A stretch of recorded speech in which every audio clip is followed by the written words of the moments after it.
your potential? How big can you grow?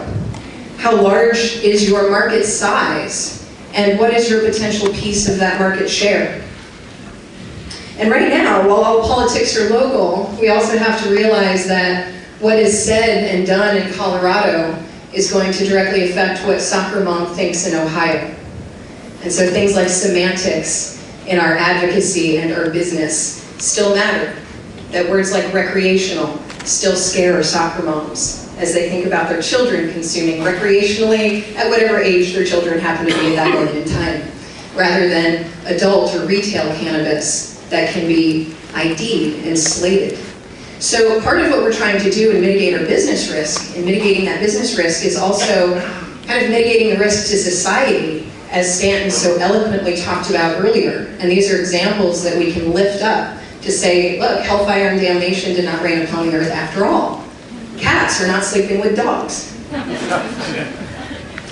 So there's a crisis in confidence right now for donations, and we've heard a few people talking about it. But the good news is we do have some special advantages, aside from just simply having history on our side, that the arc is long, but it bends towards justice. So we're on the right side of history, we know this. But we have to continue having the conversations, and there's some important changes that I want to make sure you know about, especially going into 2016.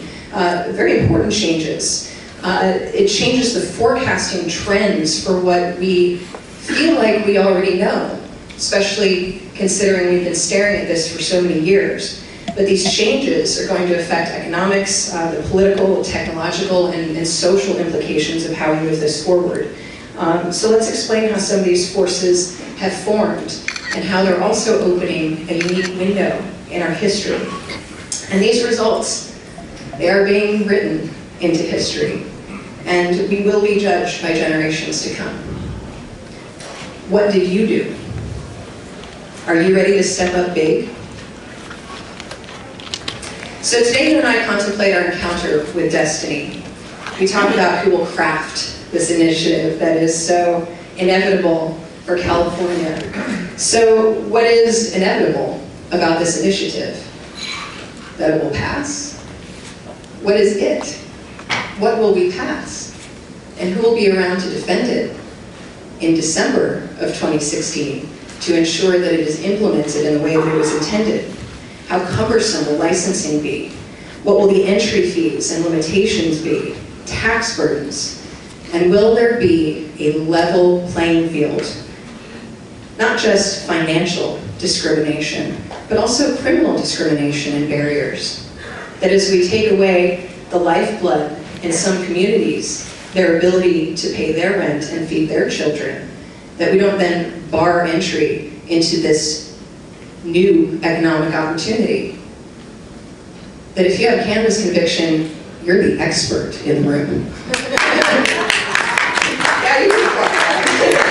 There's a lot of experts in the room, isn't there? Yes. So it's really about, who's going to survive, and the existing California stakeholders, as well as the stakeholders in your neck of the woods, because it's not just California that's going to be on the ballot in 2016. There's likely at least 4 to 5 other states, and then we also have 2017 and 2018. And so the decision to act with advocacy in mind, or just wait on the sidelines, your decision to involve yourself, it's going to change the way perhaps you look back on this moment, that you think of me standing here as you watch that law get changed, or watch those policymakers determine whether or not the business plan in your head right now is dead on arrival. Because whether or not you advocate for your future will determine whether or not you have one. And while we're at it, we can actually make life better for an awful lot of other people too.